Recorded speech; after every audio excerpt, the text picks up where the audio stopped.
இட்லி சாம்பார்னு சொல்லிட்டு என்ன மிளகாப்பொடி எண்ணெய் தடவின இட்லியை காட்டுறேன்னு நினைக்கிறீங்களா? சாம்பார் காலி ஆகிடுச்சு, 2 இட்லி மீந்துருச்சு. சின்ன வெங்காயம் இருந்தால் சின்ன வெங்காயம், இல்லாட்டினா பெரிய வெங்காயம், தக்காளி, பச்சை மிளகாய் எல்லாத்தையும் கட் பண்ணி போட்டு உப்பு போட்டு மஞ்சள் பொடி போட்டு சாம்பார் பொடி போட்டு வேக வச்சு எடுத்துக்கோங்க. ஒரு கடாயில் கடுகு, ஜீரகம், கருவேப்பிலை மட்டும் போட்டு தாளிச்சிக்கோங்க. நம்ம யூஸ்வலாக கடலை மாவு கரைச்சி கொட்டுவோம் அந்த சாம்பாருக்கு. கடலை மாவுக்கு பதிலாக பஜ்ஜி மாவு மிக்ஸை இதில் கலந்து ஊற்றி பாருங்கள்.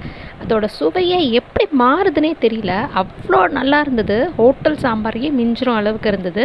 வெங்காயத்தை நல்லா வதக்கிட்டு இந்த கடலை மாவையும் கரைச்சி அதில் ஊற்றி ஒரு 2 நிமிஷம் கொதிக்க விட்டு இந்த வெங்காயம் வதக்கினத்தையும் அதில் போட்டு நல்லா கொஞ்சம் ஒரு கொதி வந்ததுக்கப்புறம் இறக்கி இட்லியோடு சர்வ் பண்ணுங்கள்.